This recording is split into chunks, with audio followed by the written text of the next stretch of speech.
Now available in paperback and Kindle, All About Marilyn. Learn all about the struggles of a faded former teen sitcom star in this absolutely fabulous 5-star screenplay. Get All About Marilyn in paperback and Kindle on Amazon.com today. Francis Ford Coppola predicts we are on the verge of a golden age of cinema after Barbie and Oppenheimer's success.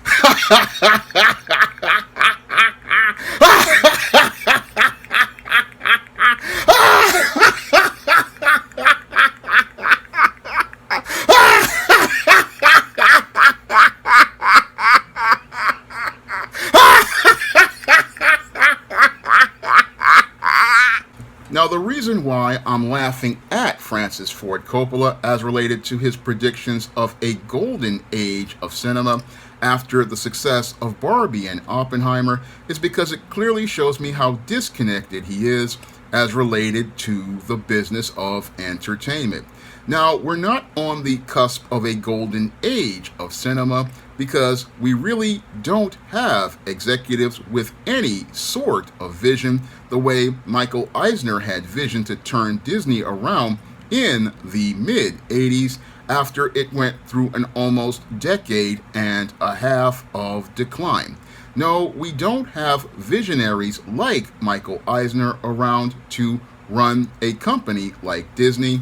No, these days we have corporate executives like a David Zaslav or a Bob Iger, and because these men are more focused on a bottom line as related to billion-dollar box offices, they are not looking to take the risks creatively to usher in that golden age of cinema. Because in order to usher in a golden age of cinema, a studio executive has to go out here and be willing to take risks, and they have to go out here and look to take risks similar to what we saw in the late 1960s and 1970s when studios' backs were against the wall, and with their backs against the wall, they were forced to go out here and take risks on young actors, take risks on young directors, and take risks on original and fresh concepts. They had no choice other than to take those risks or wind up going out of business.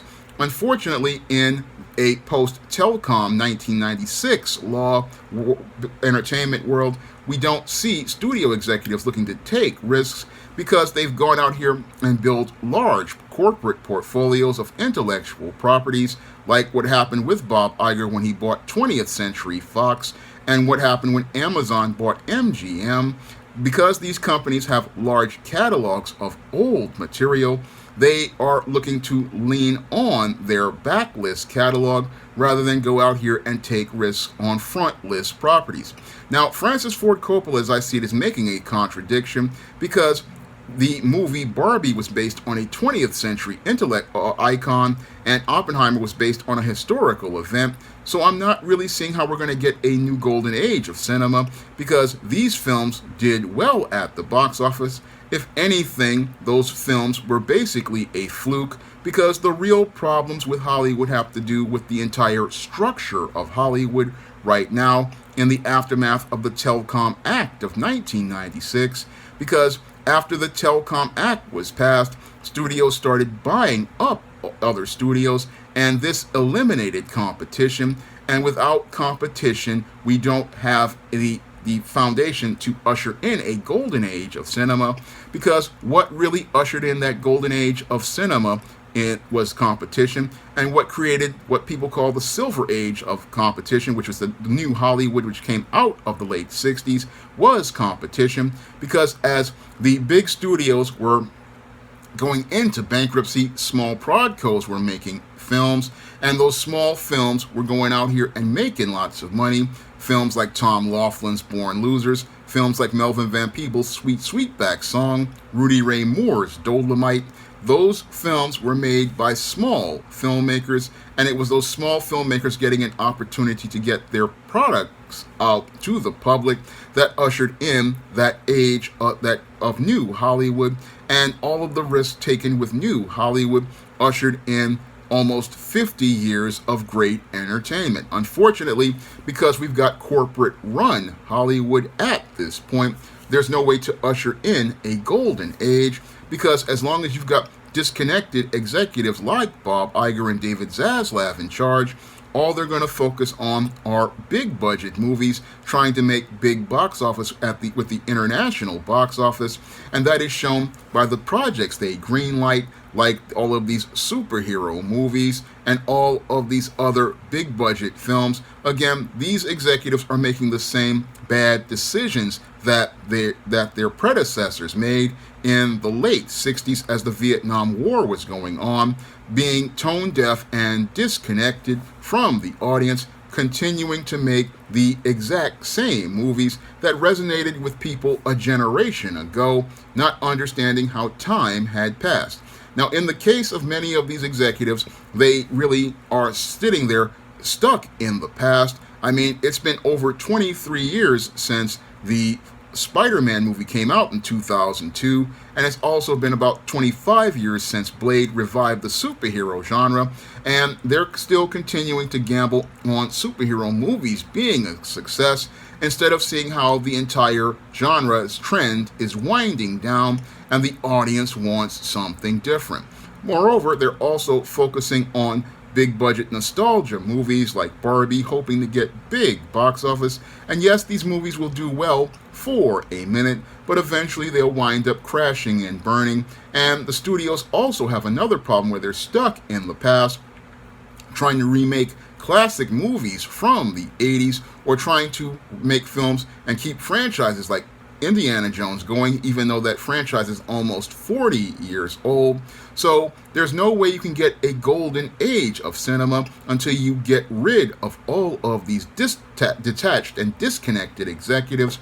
Until you can get rid of these detached and disconnected executives, you're not going to usher in a golden age, because these people are just used to playing it safe and they're used to not taking any risks. No, all they want to do is go out here and get the big box office, and that's what David Zaslav did when he approved The Flash for a green light.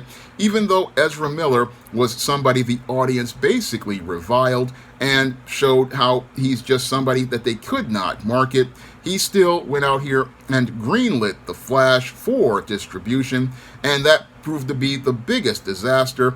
Now, he thought shelving Batgirl, because it did terrible in screenings, was the thing to do, but he should have shelved The Flash as well, because The Flash wound up losing $200 million with a $300 million budget, and also lost Warner Brothers Discovery a lot of the goodwill of the public. Now, again, you can't have a golden age of cinema unless you have executives who have vision, and you need executives with vision to go out here and greenlight all of those smaller budgeted scripts. That's where you're going to get your big hits. Moreover, you're going to create your new stars with those younger actors out here. And I don't really see anybody focusing on trying to develop new scripts like I did when I wrote All About Marilyn about in 2007. I don't see the infrastructure that looks to greenlight brand new scripts, and I don't see anybody looking to develop and cultivate younger actors. No, what I see is a system that is focusing on trying to make movies about old intellectual properties like Indiana Jones or Star Wars or Barbie or Oppenheimer, and they're focusing on developing actors who are 30, 40, and even 50 years old. I mean, the median age of an actor these days is about, I think, 30 years old, and many of our actors are older, and we're not really cultivating and developing brand new talent. So the elements for a golden age just aren't there, and the elements for a golden age of cinema that you need are visionary writers like I believe I am, visionary directors who have a great eye for art, and you also need a young group of actors. And Hollywood has not taken the time to invest in any of those people. No, instead of looking to invest in those people, what they've been looking to do is invest in technology like AI, and they think they can replace people with AI, not understanding that what made movies great are people, because movies at the end of the day are stories about people. That is what has been lost as related to these soulless corporate executives like David Zaslav and Bob Iger, who think they can buy their way out of a hole, think they can go out here and take out loans to go maintain their studios by buying other intellectual properties rather than investing in new screenwriters and investing in new filmmakers and young actors. That has always been the business of entertainment, is looking to invest in those new young talents and investing in making those new talents the next big thing. That was always the entertainment business. That's what ushered in a golden age in the 40s. That's what ushered in New Hollywood in the late 60s, all the way up until now. And this is what flies over the head of Francis Ford Coppola. We are not on the verge of a golden age of cinema. No, we are on the verge of a collapse of Hollywood. And we're on a verge of collapse of Hollywood due to the Telecom Act of 1996 consolidating media and eliminating competition. We are on the verge of a collapse because the Hollywood lobbied to make TV go from NSTC to ASTC digital, and that drove the audience over to the internet. And we are on the verge of a collapse because we have a protracted strike between writers, actors, and the studios, and we are having a protracted strike between the studios, the writers, and the actors, because we have disconnected executives at the top who are just looking to go out here and believe they can starve out writers and get them to come back to work for nothing, thinking that they can go out here and take away a person's likeness and use it in perpetuity for AI, and really taking people out of movies, when again, movies are about people, and that's how you sell movies to people, because people see the stories of people and relate to those stories, and because people relate to those stories, they care about those stories. That is the reason why people want to go to the movies. But we're seeing with modern Hollywood, there is no connection to people. And because there's no connection to people, that's why many of these movies and TV shows are so bad right now. This is why you get shows like She-Hulk Attorney at Law and Secret Invasion, which are just unwatchable, because studio executives want to go out here and throw money at a problem, and they throw money at the problem, which is their lack of vision, their lack of imagination, their lack of creativity, their lack of inventiveness, their lack of ability to tell a story, and that comes from their lack of experience with people that are outside of their social circles. And again, because these people live in ivory towers, they can't see the people around them, and they can't see the people around them because they've been living in this ivory tower for so long that they can't see how their actions impact other people. And again, we can't get a golden age of cinema until you go out here and acknowledge people, until you go out here and acknowledge the problems that the writers are having with trying to make ends meet, until you acknowledge the problems that actors have as related to making their ends meet, as related to actors who only make $25,000 a year on average. Not everybody's a millionaire. And until you acknowledge that the average everyday working man can't really afford to even go to the movies, and that's why they're going to streaming.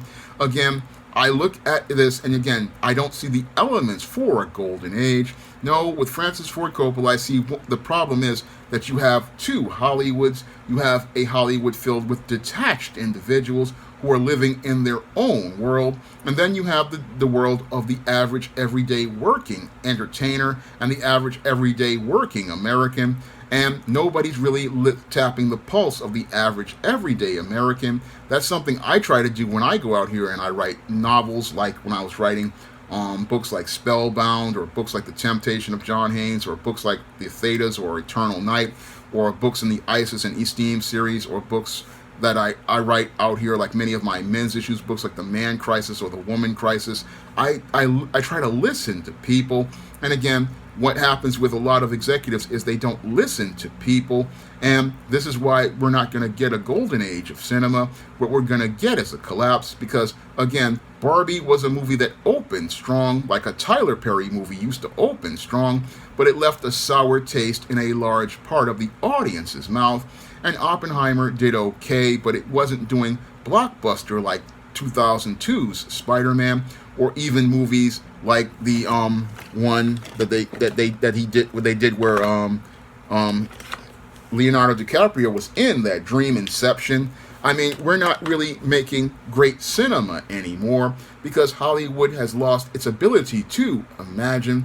It's lost its ability to be creative because we've got executives who are just caught up in making superhero movies, and they're addicted to the box office of superhero movies that we no longer make movies about people. And this is a problem because we have a Hollywood structure that cannot usher in a golden age until it collapses, and that's the only thing that's going to lead, because again, the audience may be there, but the audience doesn't see anything worth watching. And the way Hollywood used to make money, again, was small budget movies, and I don't see the structure to greenlight small budget movies that cost under, maybe these days, $40 million. I mean, that's how you usher in a golden age of cinema, because great movies didn't cost a lot of money. No, great movies were made by people with passion, and that's the problem. We've taken away passion for profit, and that's why I don't believe there's going to be a golden age of cinema. No, in order to get anywhere as related to film, we have to, one, go out here and get rid of these disconnected executives and bring in some people with some vision and some passion. Two, we got to go out here and settle the strike and pay these actors what they are worth and these writers what they are worth. And three, we've got to go out here and look for seasoned, experienced writers like myself and give them some green lights. And we also have to go out here and give young actors opportunities, because we can't make it with old actors like a 55-year-old Jamie Foxx or a 67-year-old Denzel Washington. We need young, fresh talent to go out here and start starring in roles. We need young, fresh talent to be in different kinds of movies. We need young, fresh talent to be a part of different stories. And we need young, fresh talent that creates stories that people relate to today. That's what we need, but sadly we don't have a visionary out here. And again, Francis Ford Coppola, he's really shown me, again, talking about we're on the verge of a golden age. No, we're on the end of an age, because Hollywood just doesn't want to listen to reality, and it doesn't want to listen to those who see the big picture and can show you that the only road to success is by stepping away from the superhero movies, stepping away from the big budget movies that like executives were forced to do back in the late 60s, and really getting in those trenches and working with new independent screenwriters and new independent filmmakers, because getting to that golden age of cinema is not coming through Barbie and Oppenheimer. No, it's coming through small independent filmmakers. It's coming through small independent screenwriters. It's coming through people who have been on the ground with people who have been experiencing life around people who are trying to tell stories about people, and people want to see stories about people. But Hollywood, again, wants to go out here and continue to be detached with AI. And again, if they keep going with AI and keep trying to cheap out by using computers and trying to detach themselves from people, the world may be saying bye-bye to Hollywood sooner rather than later. Now, if you want to pick up my screenplay books all about Marilyn and all about Nikki, you can find those books on Amazon.com in paperback and Kindle format. You can also find many of my other books on the SJS Direct imprint, like the ISIS series, the Steam series, the John Haynes series, and the books of the Spinsterella trilogy, my vampire novel, Eternal Night. You can find all those books on Amazon.com in paperback and Kindle format. You can also find them at other online booksellers like Smashware's The iBookstore and Google Play. And if you want to help me make my next comic or be able to help support the channel, you can send a donation to the Patreon, the PayPal, or the Cash App by clicking the links in the description box. That's all I have to say for this video. You can comment, rate, and subscribe. Now available in paperback and e-readers, ISIS, All About the Goddess. The Goddess Next Door bears all in the art studio to catch a campus stalker in this action-packed ISIS series mystery. Get your copy of ISIS, All About the Goddess in paperback and e-readers at online booksellers everywhere. Support Black-owned and Black-operated digital broadcast media. www.niceradionetwork.com. Nice Radio Network, broadcasting 24 hours a day, 7 days a week.